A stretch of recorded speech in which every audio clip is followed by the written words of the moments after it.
Si Vince Dizon ang isa sa pinakausap-usapang opisyal sa gobyerno ngayon, hindi dahil sa tahimik na serbisyo, kundi dahil sa isang biglaang pag-angat sa spotlight na sinabayan ng matitinding desisyon, kontrobersya at mga tanong na hanggang ngayon ay hindi pa rin tuluyang nasasagot. Mula sa pagiging halos hindi kilala ng karaniwang Pilipino, ngayon ay isa na siyang pangalan na paulit-ulit mong maririnig sa balita, sa social media at sa usapan ng publiko. Habang mas lalo siyang sumisikat, mas lalo ring lumalalim ang duda kung siya ba ay tunay na tagapaglinis ng sistema o isa lamang sa pinaka-epektibong produkto nito.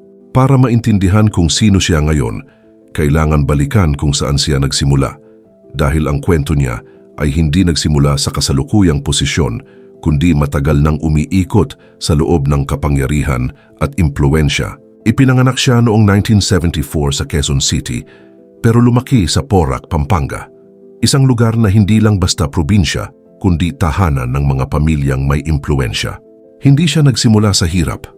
Lumaki siya sa isang kapaligiran na may koneksyon sa lupa, negosyo at lokal na politika, kung saan ang kanyang ama ay isang abogado at ang kanilang angkan ay matagal nang may presensya sa Central Luzon.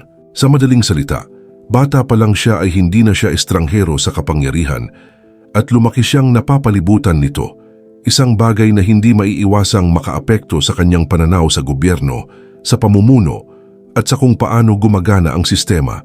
Nag-aral siya sa Don Bosco at nagtapos ng Economics at Commerce sa De La Salle University, isa sa pinaka-elite na paaralan sa bansa kung saan naging student leader pa siya. Bilang isang Chevening Scholar, nag-aral siya sa United Kingdom para sa kanyang master's degree, isang oportunidad na hindi basta-basta naabot ng karamihan at nagpapakita ng kanyang akademikong kakayahan at network. Sa puntong ito palang malinaw na ang kanyang landas ay hindi ordinaryo kundi isang landas na puno ng access, koneksyon at oportunidad. Pero bago po ang lahat, baka pwedeng palike muna ang video na ito. Isang simpleng click lang, pero malaking tulong yan sa aming mga content creators para makagawa pa ng mga kwentong gaya nito. Maraming salamat po. Ngunit kasabay nito ay ang tanong, kung ang ganitong background ba ay nagbibigay ng mas malinaw na pananaw para sa serbisyo publiko o mas naglalapit sa kanya sa elite na mundo na kadalasang hiwalay sa karanasan ng karaniwang Pilipino. Pero higit sa lahat, matagal na siya sa politika at gobyerno. Hindi siya bagong mukha at hindi siya outsider. Noong 2004 elections, naging bahagi siya ng kampanya ni Fernando Poe Jr. bilang campaign assistant, isang karanasan na naglagay sa kanya sa gitna ng isa sa pinakakontrobersyal na eleksyon sa kasaysayan ng Pilipinas. Sa panahong iyon, hindi lang simpleng kampanya ang kanyang naranasan, kundi isang malalim na exposure sa political machinery ng bansa, kung paano gumagalaw ang suporta, kapangyarihan at impluensya. Pagkatapos nito, lalo siyang lumalim sa sistema ng maging consultant siya ni Alan Peter Cayetano, kung saan nahasa siya sa policy making, strategy at political maneuvering. Dito niya nakita ang mas detalyadong galaw ng gobyerno, kung paano ginagawa ang mga desisyon, kung paano ipinapasa ang mga proyekto at kung paano nabubuo ang mga alyansa. At dito mahalagang tandaan na si Vince Dizon ay hindi aksidenteng napunta sa kapangyarihan, kundi produkto siya ng mahabang proseso sa loob ng sistema, isang taong hinubog hindi lang ng edukasyon, kundi ng aktwal na karanasan sa politika. Pagdating ng administrasyon ni Rodrigo Duterte, doon siya tuluyang naging big player.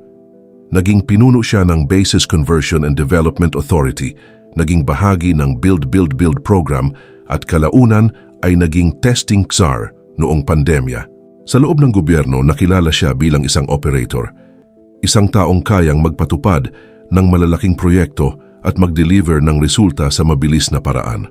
Ngunit ang pagiging epektibo ay hindi laging katumbas ng pagiging malinis, at dito nagsisimulang lumitaw ang komplikasyon sa kanyang imahe. Noong pandemya, siya ang mukha ng testing strategy ng bansa. Araw-araw siyang nasa telebisyon, nagpapaliwanag ng mga plano at datos. Ngunit habang may mga plano sa taas, may ibang realidad sa baba. Mahahabang pila, kakulangan sa testing at pagod ang mga tao. At nang sumabog ang isyu ng Pharmally, nadikit ang kanyang pangalan. Kahit hindi siya direktang kinasuhan, Hindi nawala ang tanong kung ang isang opisyal na nasa sentro ng operasyon ay dapat bang managot sa mga nangyari sa ilalim ng kanyang pamumuno. Ito ang isa sa mga puntong nagdulot ng pagdududa sa kanya. Hindi dahil sa napatunayang kasalanan, kundi dahil sa prinsipyo ng accountability. Pagkatapos ng Administrasyong Duterte, tila nawala siya sa spotlight pero hindi siya nawala sa impluensya. Lumipat siya sa private sector at nagtrabaho sa kumpanya ni Enrique Razon Jr.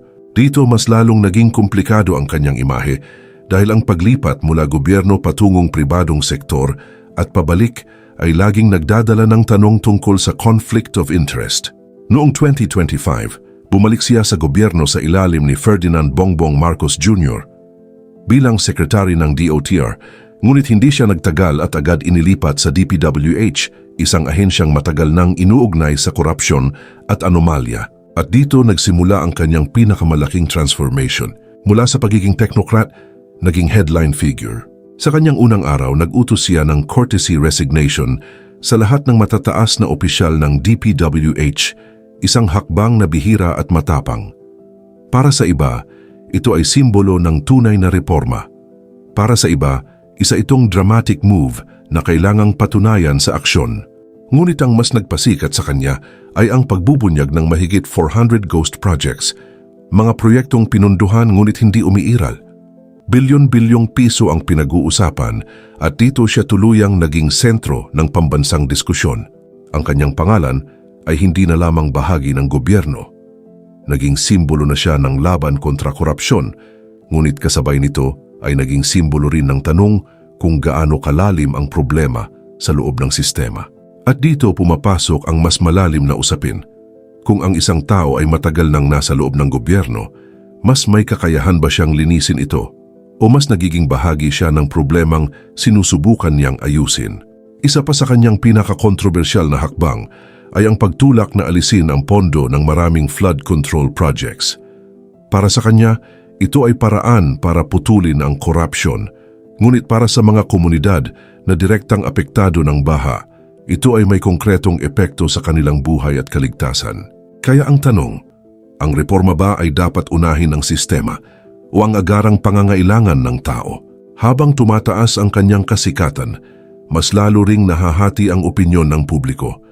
May mga nakikita siya bilang isang leader na may tapang at kakayahang magpatupad ng pagbabago, habang ang iba naman ay naniniwala na siya ay bahagi rin ng sistemang matagal nang may problema. At habang patuloy siyang nagiging mas visible, lalong umiinit ang usapan tungkol sa kanyang hinaharap. 2028, tatakbo ba siya o babalik sa private sector? Bagamat sinasabi niyang wala siyang planong pumasok sa politika, hindi nawawala ang duda dahil sa kanyang karanasan, koneksyon at kasalukuyang impluensya. Sa puntong ito, malinaw na si Vince Dizon ay hindi na simpleng opisyal kundi isa ng simbolo ng modernong pamumuno sa Pilipinas. Isang halo ng kakayahan, koneksyon, karanasan at kontrobersya. At sa huli, dalawang mukha ang nakikita ng publiko sa kanya. Isang veterano ng gobyerno na kayang linisin ang sistema dahil kabisado niya ito, o isang insider na napakahusay lang mag-survive at maglaro sa loob ng sistemang iyon. At dito bumabalik ang pinakamahalagang tanong, kung ang isang tao ay matagal nang nasa loob ng gobyerno, mas kaya ba niyang linisin ito o mas malalim na siyang bahagi nito? Si Vince Dizon ba ay tunay na tagapaglinis ng gobyerno o isa lamang sa pinakamagaling na manlalaro sa loob ng sistema? Ikaw na ang humusga.